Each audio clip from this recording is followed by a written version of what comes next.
मित्रांनो नमस्कार. जय महाराष्ट्र. देशाच्या राजधानीतून दिल्लीतून या घडीची सर्वात मोठी घडामोड सध्या समोर येत आहे. महाराष्ट्रामध्ये शिवसेना नेते उद्धव ठाकरे यांना सर्वात मोठं यश, तर राहुल गांधींसह उद्धव ठाकरे यांना सर्वात मोठी लॉटरी. बघूया सविस्तर. महत्वाची बातमी, महाराष्ट्राच्या राजकीय गोटातून आलेली ही महत्वाची अपडेट सामान्य शिवसैनिकांसाठी महत्वाची. मित्रांनो, आता शिंदे गट आणि अजित पवार यांना बसतोय सर्वात मोठा झटका. तर महाराष्ट्राचे मुख्यमंत्री म्हणून पुन्हा एकदा उद्धव ठाकरेंनाच पसंती. नेमकं काय घडलंय बघूया. महाराष्ट्राच्या राजधानीतून मुंबईतून आलेली सर्वात मोठी खळबळ जनक बातमी. मित्रांनो, सविस्तर जाणून घेऊया. आपण जर कडवट निष्ठावान शिवसैनिक असाल तर नक्कीच खाली कमेंट करा, प्रतिक्रिया द्या. शिवसेना जिंदाबाद किंवा युबीटी उद्धव ठाकरे असं लिहून आपल्या गावाचं जिल्ह्याचं नाव नक्की लिहा. मित्रांनो, सध्या देशाच्या राजकारणामध्ये उद्धव ठाकरे यांची प्रतिष्ठा सध्या खूप मोठ्या प्रमाणात असल्याचं आपल्याला जाणवतंय. शिवसेना नेते असणारे उद्धव ठाकरे यांच्या संपूर्ण पक्ष विस्तारपणामुळे शिंदे गटाला मुंबईत सर्वात मोठं अपयश मिळताना दिसतंय. मित्रांनो, उद्धव ठाकरे यांच्या शिवसेनेचा हा विजय सध्या महाराष्ट्राच्या राजकीय गोटातून आलेला सर्वात मोठा विजय मानला जात आहे. उद्धव ठाकरेंच्या हाती संपूर्णपणे शिवसेनेची सूत्र आल्याच्या नंतर महाराष्ट्राच्या राजधानीतून सध्या ही घडामोड उद्धव ठाकरेंसाठी खूप महत्वाची मानली जात आहे. महाराष्ट्रामध्ये शिवसेना नेते उद्धव ठाकरे यांनी अजित पवार यांच्यासह देवेंद्र फडणवीस, एकनाथ शिंदेंना एकाच दगडात 3 पक्षी मारून सगळ्यात मोठा धक्का दिल्याचं या राजकीय स्तरावरून सगळीकडे बोललं जात आहे. महाराष्ट्राच्या राजकीय पटलावरती पुन्हा एकदा उद्धव ठाकरेंच्या हाती महाराष्ट्राची सूत्र येणार हे आता जवळजवळ निश्चित बनून लागले. त्या अगोदर मित्रांनो, केंद्रात भारतीय जनता पार्टीला मात्र खूप मोठा झटका बसतोय. त्याचं कारण हे तसंच आहे. केंद्रामध्ये भारतीय जनता पार्टीची सत्ता आता जाण्यात गेल्यात जमाय. याला कारणीभूत म्हणजे भारतीय जनता पार्टीचं गेल्या 5 वर्षामधलं राजकारण.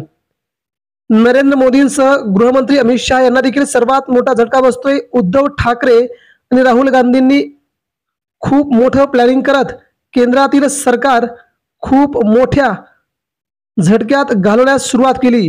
याला अनुसरून सध्या महाराष्ट्राचं राजकारण देखील खूप मोठ्या स्तरावरती गेल्याचं आपण पाहतोय.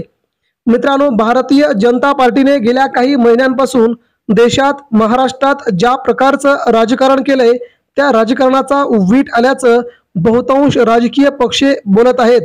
भारतीय जनता पार्टीने जसं राजकारण केलंय त्या राजकारणामुळे महाराष्ट्रामध्ये अतिशय मोठ्या प्रमाणामध्ये चीड निर्माण झालेली आहे. वेगवेगळे प्रादेशिक पक्ष संपवायचे, त्यांना नेस्तनाबूत करायचं आणि आपली सत्ता त्या राज्यावरती, त्या देशावरती स्थापन करायची, हे भाजपचं एकच ध्येय सध्या संपूर्ण देशात पाहायला मिळतंय. आता परंतु भारतीय जनता पार्टीला या झालेल्या निवडणुकीमध्ये खूप मोठा झटका बसलाय. त्यामध्ये मित्रांनो, काल झालेल्या राज्यसभेच्या निवडणुकीमध्ये भारतीय जनता पार्टीला 7 पैकी 0 राज्यसभेच्या जागा मिळाल्या आहेत. इंडिया आघाडीने सर्वात मोठा विजय संपादित करून 3 जागांवरती आतापर्यंत आपलं स्पष्ट बहुमताचा विजय मिळवलाय. राज्यसभेचे खासदार म्हणून इंडिया आघाडीच्या नेत्यांना इथे स्थान मिळालंय, तर भाजपला अजूनही एकही जागा मिळाली नाही. या सगळ्या घडामोडी देशाच्या राजकारणासाठी खूप महत्वाच्या मानल्या गेल्यात.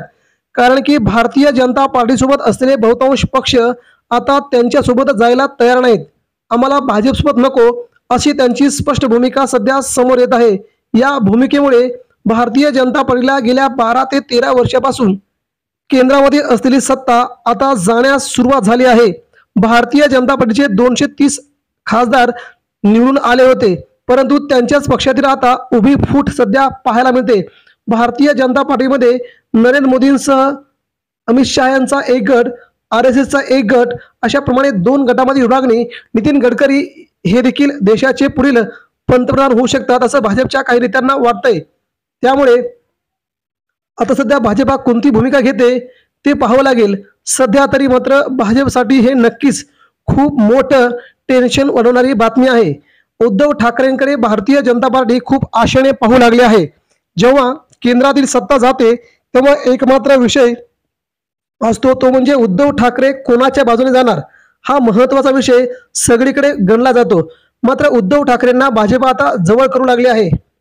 उद्धव ठाकरेंना भाजपच्या 2 ते 3 मोठ्या केंद्रातील नेत्यांचे फोन आले आहेत। भारतीय जनता पार्टी उद्धव ठाकरेंना कुरवाळत आहे, त्यांना सत्तेमध्ये वाटा देणार, परंतु आम्हाला सपोर्ट करा, असंही काही नेत्यांचं म्हणणं सध्या उद्धव ठाकरे यांच्यापुढे येऊ लागले।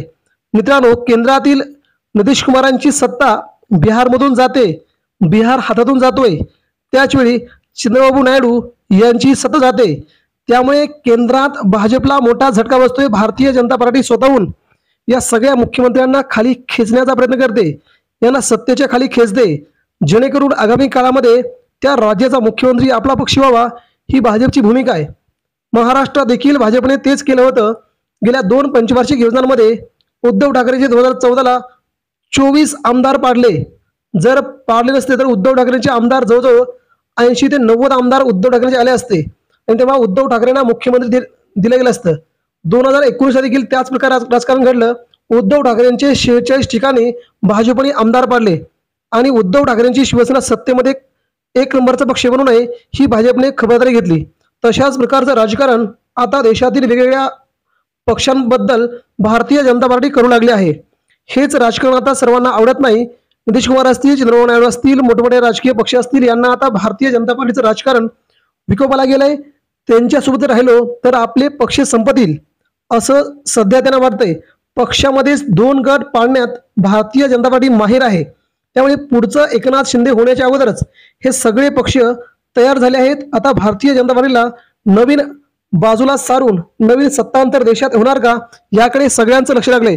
परंतु इथे मात्र उद्धव ठाकरे यांची, शरद पवारांची भूमिका खूप महत्त्वाची मानली जाते। जरी केंद्रात भारतीय जनता पार्टीला छोट्या राजकीय पक्षांनी साथ सोडली तर देखील उद्धव ठाकरेंकडे आणि शरद पवारांकडे नरेंद्र मोदी आणि भारतीय जनता पार्टीचे नेते आशेने पाहू लागलेत। जर केंद्रातील सत्ता गेली तर उद्धव ठाकरेंसारखा नवा चेहरा, जुना चेहरा आपल्यासोबत येऊ शकतो का, याची सध्या सांगड भारतीय जनता पार्टी घालू लागली आहे। त्याचबरोबर शरद पवारांचे देखील 8 खासदार आहेत, उद्धव ठाकरेंचे 9 खासदार, मिळून 17 खासदार केंद्रातील सरकार वाचू शकतात। हा भारतीय जनता पार्टीचा फॉर्म्युला पुढे काही दिवसांनी पुढे येईल। मात्र सध्या तरी उद्धव ठाकरे यांना भारतीय जनता पार्टी फोन करून जवळ घेण्याचा प्रयत्न करते, परंतु उद्धव ठाकरे जवळ जातील की नाही, भाजप सोबत पुन्हा जातील की नाही, हा तेवढा खूप मोठा प्रश्न आहे। देशाच्या राजकारणामध्ये कधी काय होईल हे सांगता येत नाही, पण सध्या मात्र उद्धव ठाकरेंची भूमिका भाजप विरोधी असल्याचं सध्या तरी जाणवतंय। आगामी काळात उद्धव ठाकरे एकनाथ शिंदेंना आणि अजित पवारांना धडा शिकवण्यासाठी भाजप सोबत देखील जातील अशी शक्यता सध्या राजकीय जाणकार व्यक्त करत आहेत। जेव्हा असं होईल तेव्हा मात्र एकनाथ शिंदेचे सगळे आमदार उद्धव ठाकरेंकडे आणि अजित पवारांचे सगळे आमदार शरद पवारांकडे येतील अशी देखील शक्यता वर्तवली जात आहे। मित्रांनो, यावर आपल्या प्रतिक्रिया द्या। धन्यवाद।